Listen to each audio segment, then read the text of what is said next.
Hello students, स्वागत है एक बार आपका फिर से मिस्ट्री के यूट्यूब के स्टडी मंत्र चैनल पर। Today we will discuss about PCD in the life cycle of plants. Plants की लाइफ साइकिल में पीसीडी जो प्रोसेस है वो किस प्रकार से होती है, इसको हम स्टडी करेंगे। सबसे पहले हम लोग नोट डाउन करते हैं इसका बेसिक कॉन्सेप्ट कि प्रोग्राम सेल डेथ वो होती क्या है। It is a biological and energetic process. ये एक प्रकार की बायोलॉजिकल और एनर्जेटिक प्रोसेस होती है। Programmed cell death of a cell is a result of events.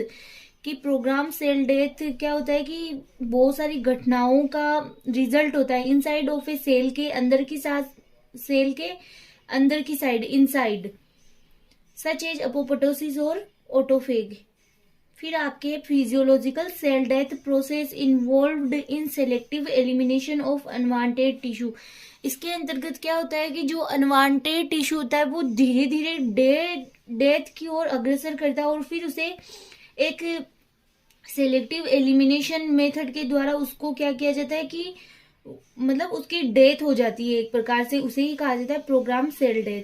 Plant में कंट्रोल्ड सेल डेथ के लिए एक इनेट प्रोग्राम होता है जो genetically regulated cell suicide machinery के एक्टिवेशन द्वारा कंप्लीट किया जाता है, जिसके लिए सुसाइड प्रोसेस में सेल की एक्टिव पार्टिसिपेशन की नीड होती है, जिसे प्रोग्राम सेल डेथ के रूप में जाना जाता है।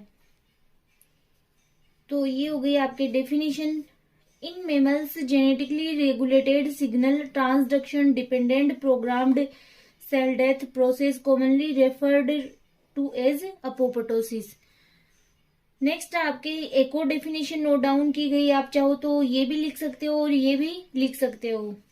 Program cell death has been defined as a sequence of events that lead to the controlled and organised destruction of the cells. कि प्रोग्राम सेल डेथ एक प्रकार की ऐसी प्रोसेस है जिसमें जैसे मैंने बताया कि बहुत सारी घटनाओं का क्या होता है सीक्वेंस होता है जो कि प्रोग्राम सेल डेथ को लीड करती है, जिसके द्वारा जिनका रिजल्ट क्या होता है प्रोग्राम सेल डेथ होता है। तो ये डेफिनेशन दी थी आपके लॉक्सिन एंड जैकरी नामक साइंटिस्ट ने 2004 में। द टर्म अपोप्टोसिस एक Greek word originally means that fall of the leaf और लीफ फॉलिंग को ही कहा जाता है अपोप्टोसिस। ये बताया किसने, जॉन एटोल 1972 में। Purpose of PCD developmental PCD और डिफेंसिव पीसीडी, ये क्या है इसके पर्पज है।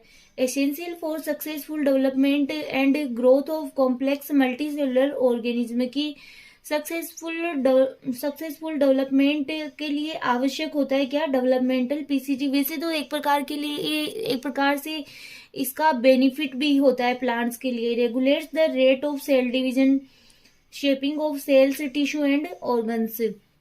Defensive PCD control of cell population and defence against invading microbes.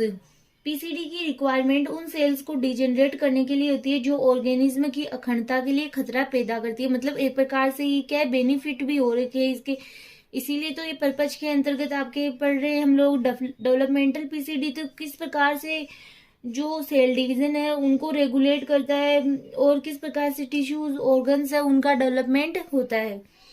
Next आपके 2 classes of plant PCD, autolytic and non autolytic. Autolytic एक प्रकार से डेवलपमेंटल पीसीडी होता है। Example, PCD occurs during the formation of the male and female zygotes in seed in embryonic structure and during development of roots and shoots. तो ये हो गया आपके ऑटोलाइटिक पीसीडी, ये इसकी क्लास के अंतर्गत आ गया। आपके non autolytic it is class of PCD where tonoplast rupture भी हो सकती है और नहीं भी हो सकती है। इसके बाद साइटोप्लाज्म भी कंप्लीट क्लियरेंस, साइटोप्लाज्म का कंप्लीट क्लियरेंस नहीं होता है, मतलब साइटोप्लाज्म में वो कंप्लीट क्लियर नहीं होता है। फॉर एग्जाम्पल इसके है hyper sensitive response HR related PCD, cereals के सीड में एंडोस्पर्म नॉन ऑटोलाइटिक पीसीडी का एक एग्जाम्पल है। तो हाइपर सेंसिटिव रेस्पॉन्स में क्या होता है कि ये hyper sensitive response related PCD में जो सीरल्स होते हैं उनके सीड में जो एंडोस्पर्म होते हैं वो नॉन ऑटोलाइटिक पीसीडी का ही एक एग्जांपल। नेक्स्ट आपके regulation of PCD in plants, जिसके अंतर्गत आपके प्लांट प्रोटीएज के अंतर्गत आपके मेटा केस्पेसेज सॉरी प्लांट्स में सिस्टीन प्रोटीएज फैमिली जो एनिमल्स के स्पेसीज के सिमिलर होती है वो होती है VPE family in of protease. VPE family इसका मीनिंग होता है कि वेक्यूलर प्रोसेसिंग एंजाइम। ये क्या होते हैं कि प्लांट्स में C13 जो प्रोटीएज होते हैं उस फैमिली से बिलोंग करते हैं जो कि एनिमल के स्पेसीज के सिमिलर ही होते हैं। फिर आपके BCL2 associated एंथ्रोजीन BAZ family. BCL2 एक प्रकार की प्रोटीन है जो पीसीडी होती है उसका रेगुलेशन करती है। मैमल्स एंड प्लांट्स में कोचेपेरोन्स का एक डेवलपमेंट रूप से रिलेटेड फैमिली जो एक स्पेशल BCL2 एसोसिएटेड एथेनोजीन डोमेन द्वारा प्रतिष्ठित है जो HSP70 के साथ डायरेक्ट कॉन्टेक्ट में मेडिएट करता है। तो ये है आपके रेगुलेशन के अंतर्गत ही हाइपर सेंसिटिव मीडिएटेड पीसीडी। इसके अंतर्गत है आपके एक वायरुलेंट पैथोजन के कांटेक्ट में आने पर rapid localised plant cell death हो जाती है। फिर आपके necrotrophic pathogen mediated cell death, इसके अंतर्गत है आपके death of cell caused by hydrolytic enzymes and host selective toxin. तो इसके अंतर्गत क्या होता है कि जो हाइड्रोलाइटिक एंजाइम होते हैं और सेलेक्टिव टॉक्सिन होते हैं उनके कारण किसी भी प्लांट की डेथ हो जाना या फिर प्लांट में पीसीडी अकरिंग।